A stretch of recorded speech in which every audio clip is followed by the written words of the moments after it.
دائیں طرف والے نور سے پوچھا جائے گا تو کون ہے؟ دائیں طرف والا نور کہے گا میں اس بندے کی نماز، میں اس بندے کی نماز. بائیں طرف والے نور سے پوچھا جائے گا تو کون؟ وہ کہے گا میں اس کا روزہ. سر کی طرف والے نور سے پوچھا جائے گا تو کون؟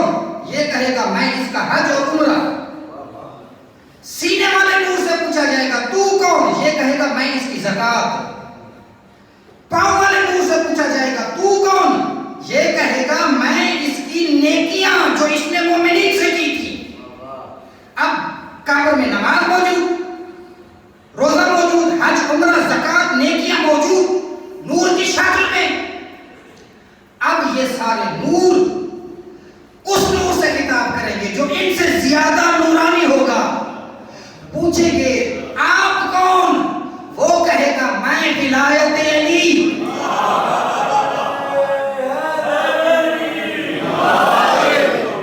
میں ولایت علی. فرمایا یاد رکھو تمہاری یہ نورانیت میرے نور کی وجہ سے ہے.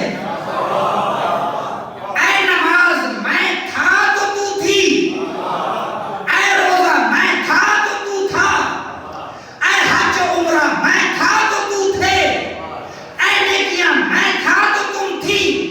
اب جن کے پاس ولایت ہوگی نیکیاں انہیں کو فائدہ دیں گی اور نور ولایت ان کے پاس آئے گا. جن کے پاس جمہوریت ہوگی ان کی قبر میں اندھیرا ہوگا. نعرہ تکبیر، نعرہ رسالت، نعرہ حیدری. برائے صحت و سلامتی علماء حق کا آواز بلند صلوات.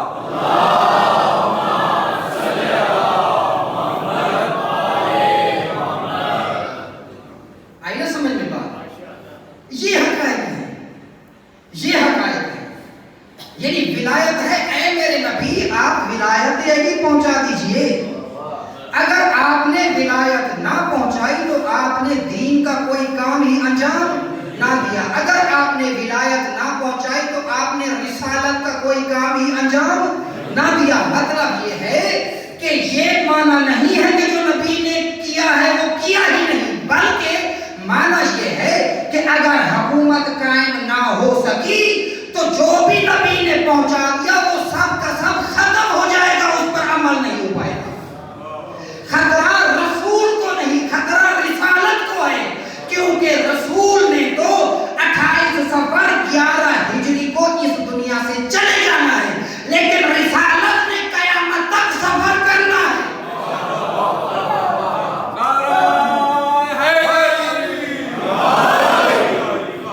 رسالت تو قیامت تک رہے گی. غدیر میں خطرہ رسول کو نہیں رسالت کو ہے. خطرہ رسول کو نہیں نماز کو ہے. خطرہ رسول کو نہیں روزے اور حج کو ہے. خطرہ رسول کو نہیں آپ کی نیکیوں کو ہے. اسی لیے فرمایا میرے نبی علی کی ولایت قائم کر. اب معاملہ کیا ہے؟ معاملہ کیا ہے؟ حقیقت کیا ہے؟ دے رہا ہوں متوجہ. میں بات سیدھے طریقے سے کرنے کا عادی ہوں. خطابت ہم نے باقاعدہ مدرسے میں سیکھی ہے، لیکن خطابت کے ذریعے عوام کو ورغلایا گیا ہے. ورغلایا گیا. خطابت جادو کی قسموں میں سے ایک قسم ہے. جادو کی قسموں میں سے ایک قسم خطابت ہے. ہم سب جادو زدہ ہیں. جادو کا اثر تھوڑی دیر کا ہوتا ہے، پھر جب جادو ختم تو پھر بندے کی وہ کیفیت بھی ختم. لہذا ہم مستی میں تو آ جاتے ہیں لیکن ہمارے اندر کچھ بھی نہیں آتا. عرض کر رہے ہیں متوجہ بغیر خطابت کے یہ اتنے دنوں میں نہیں دکھائی. جان بوجھ کے شرعی ذمہ داری سمجھتے ہوئے خطابت کو چھوڑ دیا ہے. یہی ہم نے ذمہ داری لگائی کہ دین کو صحیح سے پہنچانا ہے. دین کو صحیح سے پہنچانا ہے. متوجہ فرمایا اے میرے نبی آپ ولایت علی پہنچا دیجئے. اگر ولایت نہ ہوئی دین ختم، تو ولایت دین کی وفادار ہے، دین کی محافظ ہے، ولایت۔ لہذا ولایت کا اعلان صرف غدیر میں نہیں ہوا، بلکہ جس دن پہلی وحی نازل ہوئی اسی دن سے نبی نے جہاں رسالت کا کام کیا وہیں پر اپنی ولایت کا کام بھی کیا، وہیں پر اپنی ولایت کا۔ میرے پاس کتاب موجود ہے، حوالہ موجود ہے، سمجھا بھی رہا ہوں۔ غدیر میں ولایت کا اعلان نہیں ہوا، نہ یہ بات نہیں ہے، یہ ابھی اس کے لیے میں ساری محنت کر رہا ہوں۔ غدیر میں ولایت کا اعلان نہیں ہوا، کچھ اور ہوا ہے، کچھ اور ہوا ہے۔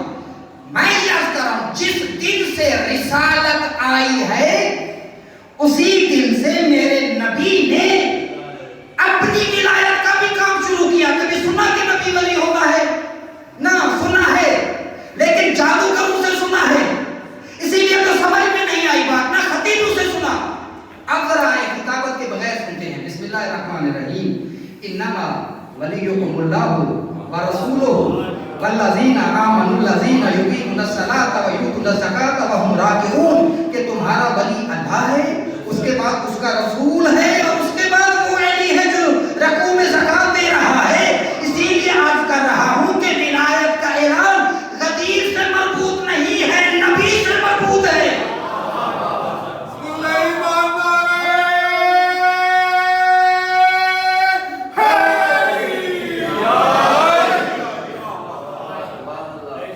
ولایت علی، ولایت علی، ولایت علی، کبھی ولایت نبی بھی سنی ہے؟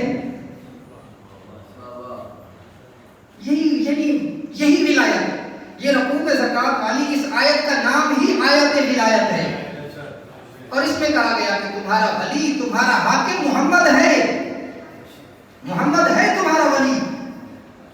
لیکن یہ تو کبھی ہمارے اوپر بات کھلی ہی نہیں۔ آج اس کو تھوڑا سا کھولتے ہیں، کیونکہ مجھے کہا گیا ہے کہ آپ کا پاس ٹائم 12 بجے تک کا ہوتا ہے، تو 12 ہی صحیح۔ مل کے نماز صلوات پڑھ لیجیے۔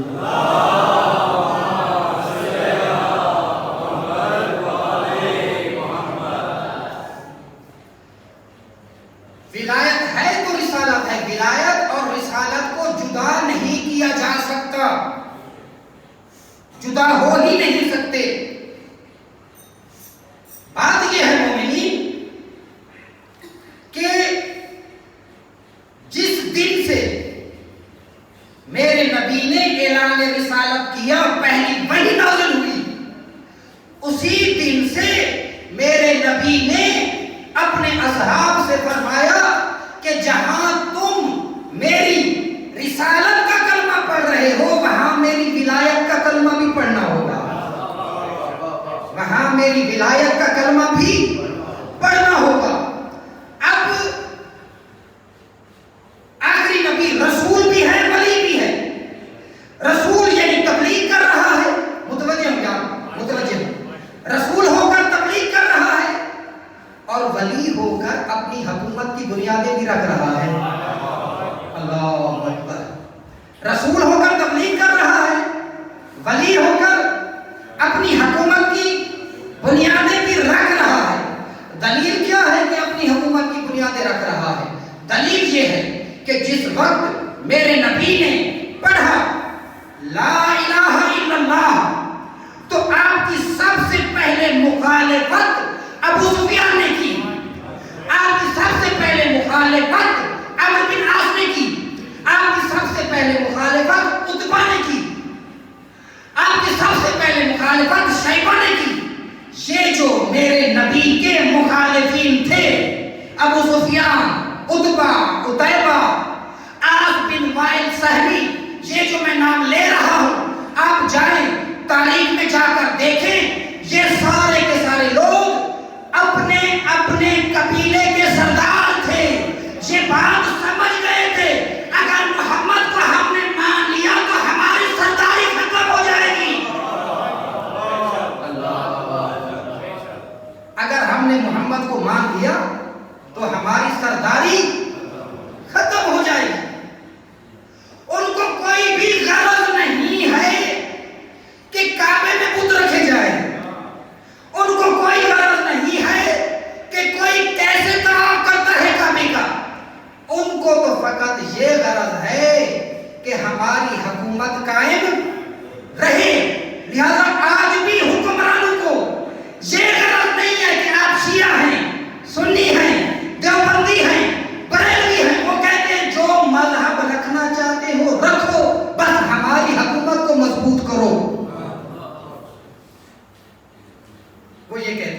یہ آپ خفا کیوں ہو گئے؟ یہی وہ چیز ہے، یعنی حضور اکرم صلی اللہ علیہ وآلہ وسلم کے مخالفین جو تھے وہ سب کے سب سردار تھے. کیوں؟ اس لیے کہ ان کی سرداری ختم ہو رہی تھی. لہذا 13 سال تک میرے نبی یہاں موجود رہے لیکن آپ کی ولایت قائم نہ ہو سکی. 13 سال کے بعد یعنی اس سے کچھ عرصہ پہلے مدینے والوں نے میرے نبی سے رابطہ کیا، کہا یا رسول اللہ آپ مدینے میں تشریف لے آئیں، ہم آپ کی ولایت کو بھی ماننے کے لیے تیار ہیں، آپ کی رسالت کو بھی ماننے کے لیے تیار ہیں. آپ نے فرمایا ٹھیک ہے. آپ چلے گئے مدینے. مدینے میں جب گئے تو وہاں پر آپ نے پہلے دن ریاست مدینہ کی بنیاد رکھی. یہ تو سنا ہوا ہے نا ریاست مدینہ کا لفظ، یہ تو سنا ہوا ہے نا. صحیح، دل بھی خوش ہوتا ہوگا ریاست مدینہ کا سن کر، دل بھی خوش ہوتا ہوگا نا کہ یہ بندہ ریاست مدینہ بنائے گا. سبحان اللہ، سب کہیں سبحان اللہ. صحیح، یہ ریاست مدینہ، یہ چائنا کے دور میں ایسی ہی ریاست مدینہ ہو سکتی ہے. اہل نبوت میں ریاست مدینہ کی بنیاد میرے نبی نے خود رکھی، خود. اب صحابہ نے آپ کا ساتھ دینا شروع کیا. اب ریاست مدینہ میں آپ جائیں اور ہجرت کا واقعہ جا کر پڑھیں. جب آپ تشریف لے گئے تو آپ کا ایک مخالف سامنے آیا، اس کا نام ہے عبداللہ ابن ابی. یہ بندہ منافقین کا سردار، یہ آپ کی مخالفت میں آیا. لیکن کیوں اس نے مخالفت کی یہ بھی جا کر بھی تاریخ میں ریسرچ کریں. میں عرض کر رہا ہوں آپ بزرگان کی خدمت میں، یہ حضور اکرم کا مخالف اس لیے بنا تھا کیونکہ پہلے مدینے والوں کا معاہدہ عبداللہ ابن ابی کے ساتھ تھا کہ ہم آپ کو مدینے کا حاکم بنائیں گے. جس دن اس کی تاج پوشی ہونی تھی اسی دن ہجرت کر کے میرا نبی مدینے پہنچ گیا. تو جو حکومت اس کو ملنی تھی میرے نبی کو مل گئی، جس کی وجہ سے اس نے میرے نبی کی مخالفت شروع کی، کیونکہ اس کی حکومت چلی گئی تھی. عبداللہ ابن ابی کی حکومت چلی گئی. اب وہ چھوٹا سا گاؤں اب یہاں پر بنی اس نبی کی حکومت کے جو پوری زمین کا نبی بھی ہے، پوری زمین کا رسول بھی ہے اور پوری زمین کا حاکم بھی ہے. اب میرے نبی نے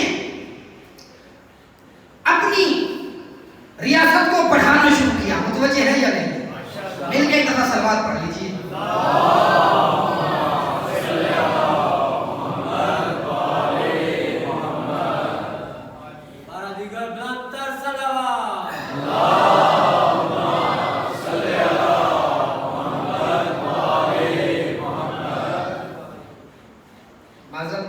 ٹائم زیادہ ہو رہا ہے لیکن یہ سمجھنا بہت ضروری ہے. اب شروع ہو گئی بات. میرے نبی نے مدینے میں 10 سال گزارے. 10 سالوں میں 80 جنگیں لڑی. 10 سالوں میں 80 جنگیں. اب ریاست مدینہ بڑھنا شروع ہو گئی، بڑھنا شروع ہو گئی. 2 ہجری میں بدر کی جنگ ہوئی جو کہ مدینے سے 80 میل کے فاصلے پر ہے. اب وہاں تک ریاست مدینہ پھیل گئی. 3 ہجری میں احد ہوئی جو کہ مدینے سے 6 میل کے فاصلے پر ہے. اسی دوران حمراء اسد کا واقعہ بھی غزوہ پہ بھی پیش آیا.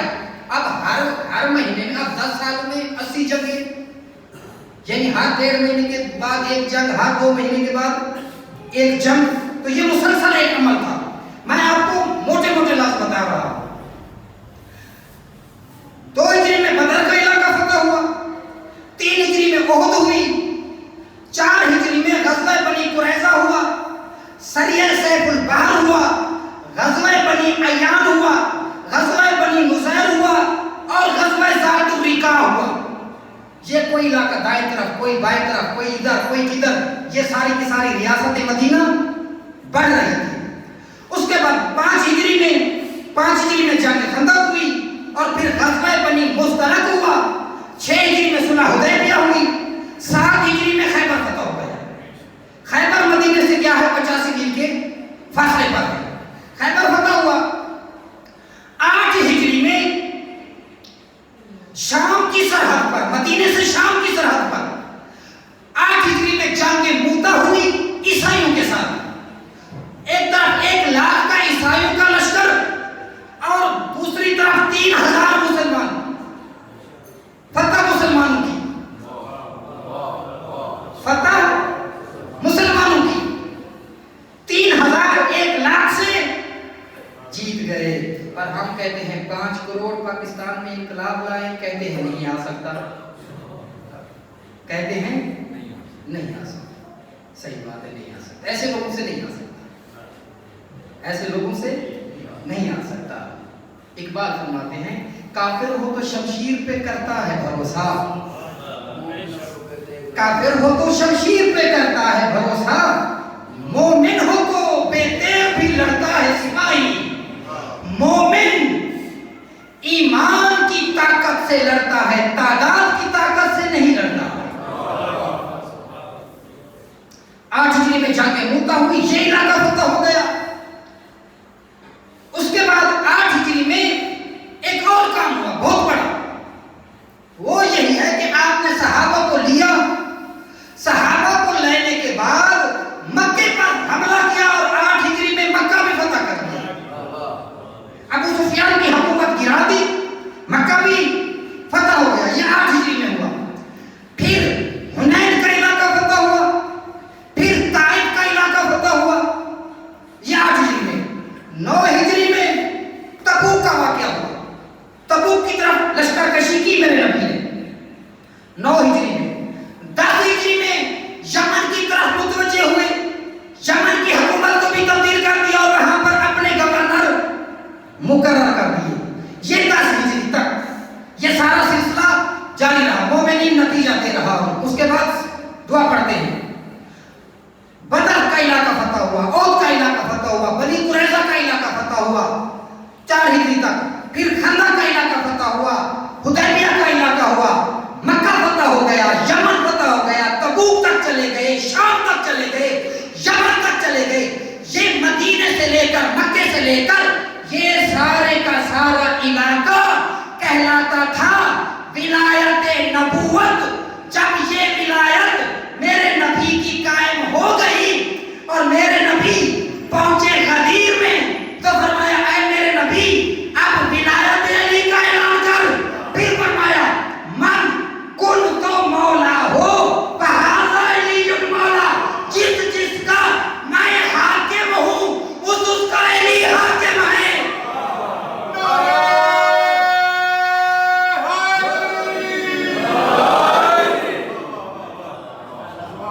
پیچھے یہ ہوا ہے سارا کچھ، پیچھے یہ ساری کی ساری ریاست مدینہ قائم ہو گئی۔ یہ ریاست مدینہ غدیر میں حوالے ہوئی ہے میرے علی کے۔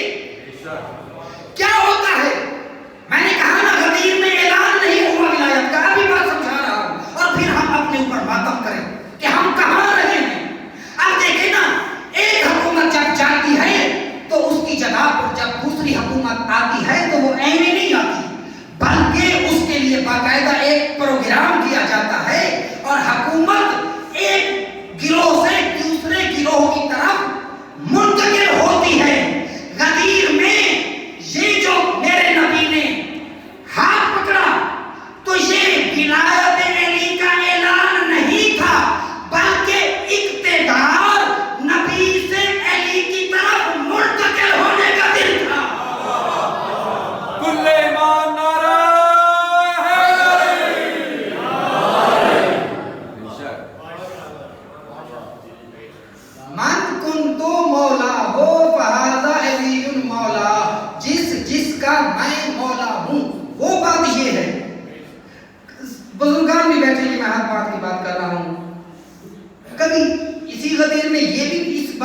ذات ہوئی کہ جس چیز کا میں مولا ہوں، اس کا کیا معنی ہے؟ ہم تو فاطمہ آگے چلے جاتے ہیں، اس کا علی مولا، علی مولا ہمیں آج تک اس لیے سمجھ میں نہیں آیا کیونکہ ہمیں نبی مولا سمجھ میں نہیں آیا۔ نبی مولا ہمیں سمجھ میں، اسی لیے علی مولا بھی سمجھ میں، من کنت مولا ہو فہذا علی مولا، جس کا میں مولا ہوں، یعنی جن لوگوں پر میں حکومت بنا چکا ہوں، فہذا علی مولا، اس کا یہ علی مولا ہے۔ غدیر کا دن اقتدار کے منتقل ہونے کا دن، اسی لیے چوتھے نمبر پر جب میرے علی کو حکومت ملی تو منبر پر بیٹھ کر میرے علی نے فرمایا حمد ہے اس خدا کی جس نے حق کو دوبارہ اس کی اپنی اصلی جگہ پر پلٹا دیا۔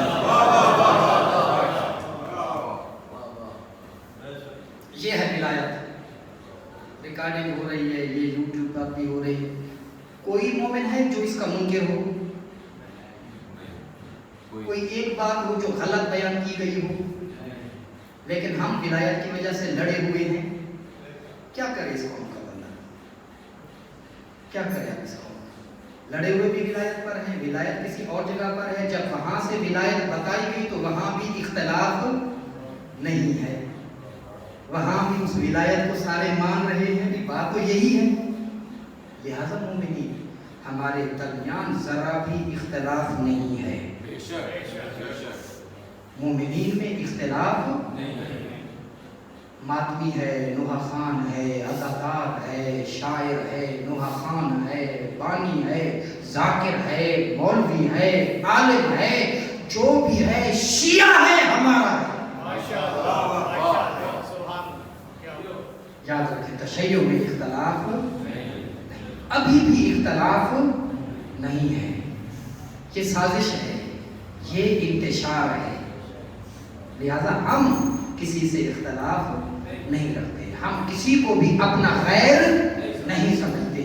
دلیل اس کی یہ ہے کہ یہ ولایت سمجھائی ہے اور اس کے سارے ہی قائل ہیں، کوئی ایک بندہ بھی نہیں ہے کہ جو اس کا قائل نہ ہو۔ لا الہ الا اللہ محمد رسول اللہ علی ولی اللہ، جس نے پڑھ لیا وہ شیعہ ہے، جس نے پڑھ لیا وہ سب شیعہ ہے، سب مومن ہیں، اور آپس میں اختلاف بھی نہیں۔ ہاں ہمارے اندر یہ اختلاف ہے، میں ذاکر کو سنوں گا، میں ذاکر کو نہیں سنوں گا۔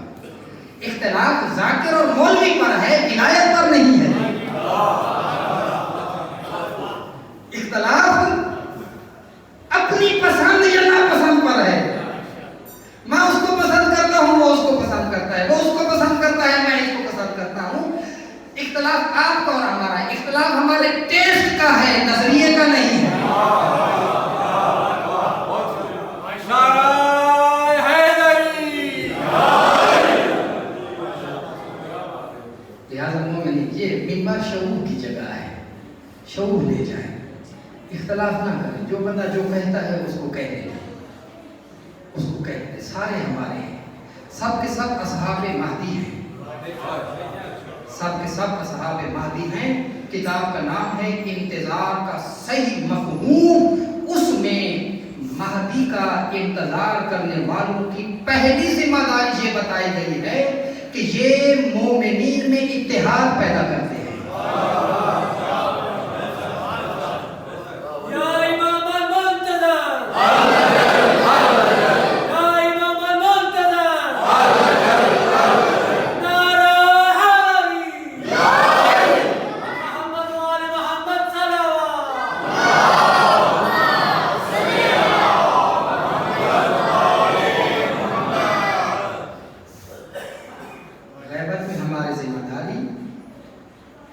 انتشار کو اتحاد میں تبدیل کرنا، یہ ذمہ داری ہے، یہ ذمہ داری ہے۔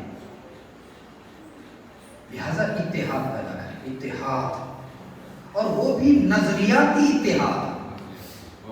میں نے آپ کے سامنے نظریے کے ذریعے ثابت کیا کہ ہمارے اندر کوئی بھی اختلاف نہیں ہے، دلیل کے ذریعے ثابت کیا، اس کو کہتے ہیں نظریہ۔ نظریاتی اتحاد، یہ نظریاتی اتحاد پیدا کرے، وحدت پیدا کرے مومنین کے اندر، مسلمین کے اندر۔ دشمن کی پلاننگ ہے کہ امام زمانہ کی غیبت کو جتنا بھی ہو سکے دور کیا جائے، دور کیا جائے، دور کیا جائے۔ کس طریقے سے دور کیا جائے؟ امت محمدیہ میں انتشار پیدا کرے۔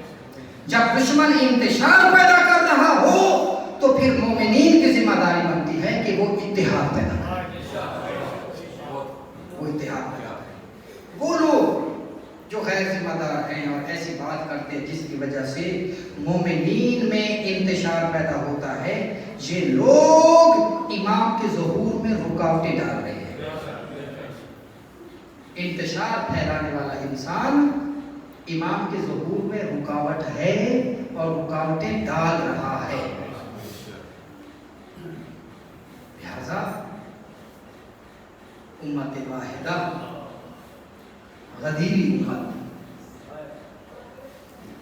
عزادارو، بندے نے دیکھا امام کاظم گھر سے اس حالت میں تشریف لائے، کفیں الٹی ہوئی، سینہ کھلا ہوا، آنکھوں میں آنسو، سر اطہر میں خاک، اس حالت میں تشریف لائے۔ بندے نے دیکھا تو گریہ کیا، کہا فرزند رسول یہ حالت؟ فرمایا محرم کا چاند نظر آ گیا۔ کہا مولا یہ آپ محرم کو اس طریقے سے کیوں مناتے ہیں؟ فرمایا اس لیے تاکہ محرم زندہ رہے۔ محرم اس لیے ہوا کیونکہ لوگوں نے غدیر بلا دی۔ اے کاش کہ یہ لوگ غدیر کو یاد رکھتے تو محرم نہ منانا پڑتا۔ عزادارو، بندہ آیا امام سجاد کے پاس، آ کر کہا مولا ہم شیعوں کا یہ عقیدہ ہے کہ وقت کا امام سب سے زیادہ بہادر ہوتا ہے، کیا ہمارا یہ عقیدہ غلط ہے؟ امام نے فرمایا نہ بندہ ہوگا، یہ عقیدہ ٹھیک ہے۔ کہا مولا اگر یہ عقیدہ ٹھیک ہے تو میرے دوست نے بتایا کہ تیرا امام جب لایا گیا تھا بازار دربار کوفہ میں موجود تھا، جب مسلم بن عقیل کو لایا گیا بھی میں موجود تھا، لیکن تیرے امام کے آنے کا انداز جدا تھا، مسلم بن عقیل کے آنے کا انداز جدا تھا۔ مسلم بن عقیل سر اٹھا کے بات کر رہا تھا، تیرا امام کمر جھکا کے بات کر رہا تھا۔ مسلم بن عقیل کی آنکھوں میں آنسو نہیں تھے، تیرے امام کی آنکھیں ساون کی طرح برس رہی تھی۔ مولا جب ہمارا یہ عقیدہ ہے وقت کا امام سب سے زیادہ بہادر ہوتا ہے تو یہ فرق کیوں ہے؟ امام نے فرمایا بندہ خدا تیرے دوست نے تجھے پوری بات نہیں بتائی۔ جب مسلم بن عقیل کو دربار میں لایا گیا، مسلم بن عقیل کے ساتھ کوئی بھی نہیں تھا۔ جب مجھے دربار میں لایا گیا، میرے ساتھ علی کی بیٹیاں تھیں، ان کے سروں پر چادریں نہیں تھی، جس کی وجہ سے میری کمر جھکی۔ اجرکم اللہ، اجرکم اللہ۔ عزادارو، امام سجاد فرما رہے ہیں کہ بازار کوفہ میں جیسی حالت میں نے اپنی پھوپھی زینب کی دیکھی تھی پہلے کسی جگہ پر نہیں دیکھی تھی۔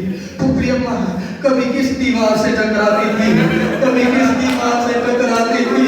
میری پھوپھی اماں کے بالوں بس گردن بندھے ہوئے تھے، میں نے دیکھا کہ میری پھوپھی کے بالوں سے خون جاری ہو گیا اور ایک دیوار کی ٹیک لگا کر بیٹھتے بیٹھ گئی اور ایک دروازے کی طرح بار بار دیکھ رہی تھی۔ امام سجاد فرماتے ہیں مجھ سے برداشت نہ ہو سکا، میں بھاگ کے پھوپھی اماں کے قریب گیا، جا کر پوچھا پھوپھی اماں یہ بار بار دروازے کی طرف کیوں دیکھ رہی ہے؟ کہا سجاد بیٹا بابا علی نے وعدہ کیا تھا کہ اس جگہ پر ملنے کے لیے ہوگا۔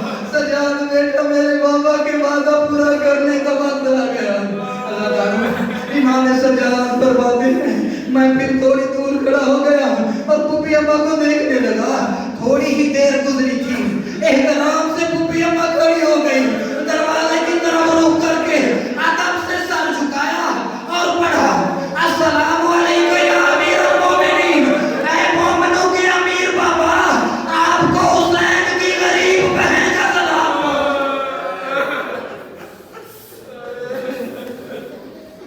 آپ کو حسین کی غریب بہن کا سلام پہنچے. بابا آپ اس وقت آئے جب میرا اکبر نہ رہا, آپ اس وقت آئے جب میرا قاسم نہ رہا, آپ اس وقت آئے جب میرا عباس نہ رہا. آزادہ روح راوی کہتا ہے میں دیکھتا رہا لاشیں پاک لوگوں کی, مدافعین ولایت حسین کے لاشیں زین سے زمین پر آتے رہے لیکن کوئی بی بی باہر نہ آئی.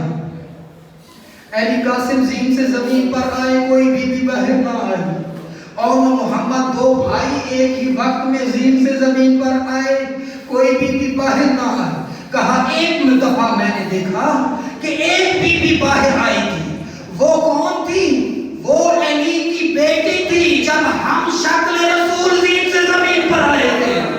فرمایا کہ جب اکبر سے زین چھوٹی تھی تو حسین کی بہن باہر آ گئی تھی خیمے سے, اور حسین سے گوارا نہ ہو سکا.